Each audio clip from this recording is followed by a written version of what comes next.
એક તરફ ગુજરાત સરકાર નલ સે જલ અને ગામડે ગામડે પાણી પહોંચાડવાના મોટા દાવાઓ કરે છે, તો બીજી તરફ ભર ઉનાળે જનતા પીવાના પાણીના એક એક ટીપા માટે રસ્તા પર ઉતરી રહી છે। ભાવનગરના વલભીપુર તાલુકાના મૂળપર ગામમાંથી વહીવટી તંત્રની આંખો ઉઘાડતી એક આક્રમક તસવીર સામે આવી। છેલ્લા 3 મહિનાથી પીવાનું પાણી ન મળતા ત્રાસી ગયેલી મહિલાઓએ રોષે ભરાઈને ભાવનગર અમદાવાદ હાઈવે પર ચક્કાજામ કરી દીધો।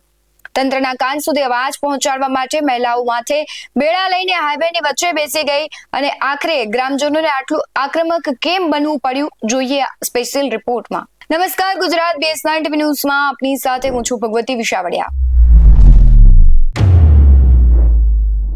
આક્રોશ છે વલભીપુરના મૂળપર ગામની મહિલાઓનો। આક્રોશ છે તંત્રના બહેરા કાન સામે, જે જનતાની પીડા સાંભળવા તૈયાર નથી।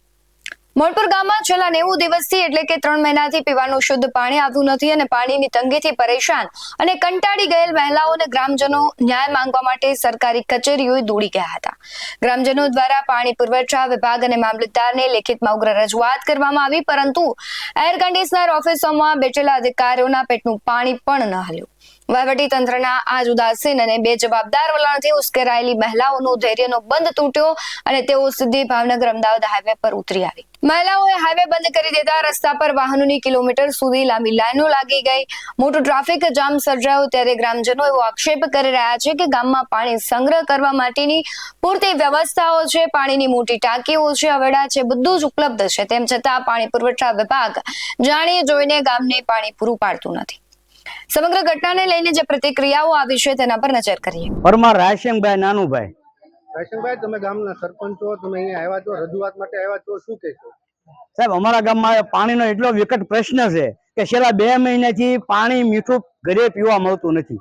ખરેખર ગામની સંખ્યા 4500 ની છે અને પાણી વાસ્તવિક જે આયોજન સરકાર તરફથી છે તે 3000 માણસનું પાણી આપવામાં આવે છે। ઓફિસે તપાસ કરતા, ઓફિસે જાણ કરતા, ઓફિસે એવું કહેવામાં આવે છે કે તમારી વસ્તી 3000 ની છે તો તમને એક માણસ દીઠ 70 લીટર પાણી આપવામાં આવશે।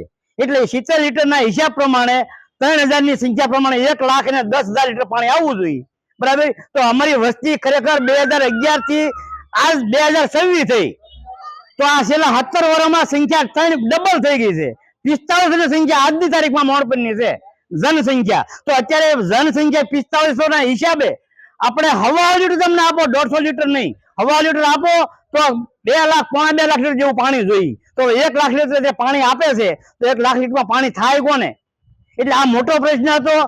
એટલે આ લોકો બધા સવારમાં 7 વાગ્યામાં આ બધા બહેનો મારા ઘરે બેડા લઈને આવ્યા। હવે મારા ઘરે પાણી તો છે નહીં, સ્ત્રોત છે એ પણ સંપની અંદર છે, સંપની અંદર ગયા તો સંપમાં પાણી નહોતું। એટલે અમે અવારનવાર રજૂઆત ઓફિસમાં અવારનવાર રજૂઆત કરીએ છીએ। આ બેનો આપણે ગામમાં અવારનવાર રજૂઆત કરીએ છીએ કે ભાઈ આપણો પ્રશ્ન જે આ છે, આપને પાણીનો જથ્થો વધારી આપે તો તમામ ગામનો પાણીનો પ્રશ્ન છે એ સંપૂર્ણપણે શાંતિ થઈ જાય। એટલે અમારી માંગણી, અમારી લાગણી, અમારી વિનંતી એ જ છે કે જનસંખ્યા પ્રમાણે પાણી અમને આપો। પણ આજની તારીખમાં જે ગામની સંખ્યા છે 4500, એ 4500 ગુણ્યા 70 નહીં, ઉનાળો છે એટલે અમને 125 લીટર પાણી મળે તો જ આ ગામના પાણીનો પ્રશ્ન હલ થાય। જો આ પ્રશ્ન હલ નહીં થાય તો હવે અમે ગામ લોકો અને બધા લોકો ગામમાંથી હિજરત કરવાની તૈયારીમાં છીએ। પાણી માટે ક્યાં જવું? વલભીપુરમાં જવું, ભાવનગરમાં જવું, ક્યાં જવું? ગોદાવરીબેન, તમે અહીંયા આવ્યા છો, કયા કારણોસર આવ્યા છો? પાણી હાટું આવ્યા છીએ। પાણીની તકલીફ પડે છે, પાણી પીવાનું મળતું નથી અમને। અમે સરપંચમાં અહીંયા જાય છીએ, સરપંચ કે માથેથી પાણી આવતું નથી, અમે તરસ્યા રહેવી છીએ। અમે કહેતા તો ગામ છોડી દેવી, નકર અમે ગામ મેકીને જાવી ક્યાં પાણી વગરનું? અમારા છોકરા હાદા માંદા થઈ જાય, ખારા પાણી પી શકતા નથી, કોઈના ઘરે કળશો પાણી મળતો નથી। તો તમે કયો એ સરકાર પાણી દેશો કે નહીં દો અમને? તમારી માંગણી શું છે? પાણીની માંગણી છે, મીઠું પાણી જોવે છે। 3 મહિનાથી પાણી મળતું નથી અમને। સીતાબેન, શું તકલીફ છે? તમે વલભીપુર આવ્યા છો? અમારે પાણી નથી આવતું 3 મહિનાથી। જો ટીકડી પીવી છે તોય પાણી નથી મળતું। અહીંયા આવીને મેં પાણી પીધું અને ટીકડી પીધી। 3 મહિનાથી મીઠું પાણી નથી આવતું। એટલે જો જે કે ઈ અમારે અહીંયા કરવાનું છે, નકર જો અમારે અહીંયા રોડ વચ્ચે બેસવાનું છે। કેતા હોય તો મોણ પર મૂકી દે પાણી હાટું થઈ। તમારી માંગણી શું છે? આ પાણીની, મીઠા પાણીની। ગીતાબેન, હાલમાં તમે તમારા ગામથી અહીંયા આવ્યા છો, પાણી પુરવઠાની ઓફિસે શું કામ આવ્યા? પાણીની તકલીફ છે, પાણી માટે આવ્યા છે।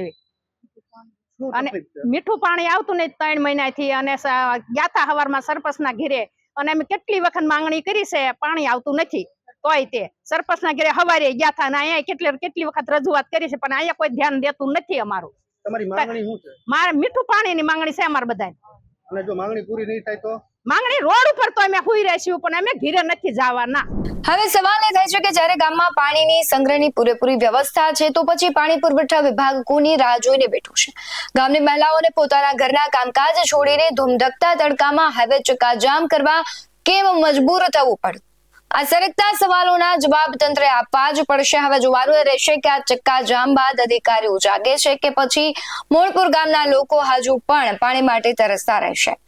તમારું શું માનવું છે કમેન્ટમાં જરૂરથી જણાવજો. બાકી આવા જ વધુ અહેવાલો સાથે ફરી મળતા રહીશું. તમે અમારી યુટ્યુબ ચેનલને સબસ્ક્રાઇબ કરવાનું, અમને ફેસબુક અને ઇન્સ્ટાગ્રામ પર ફોલો કરવાનું ભૂલશો નહીં. બાકી નવી અપડેટ્સ મેળવવા માટે આપ જોતા રહો BS9 ન્યૂઝ. નમસ્કાર.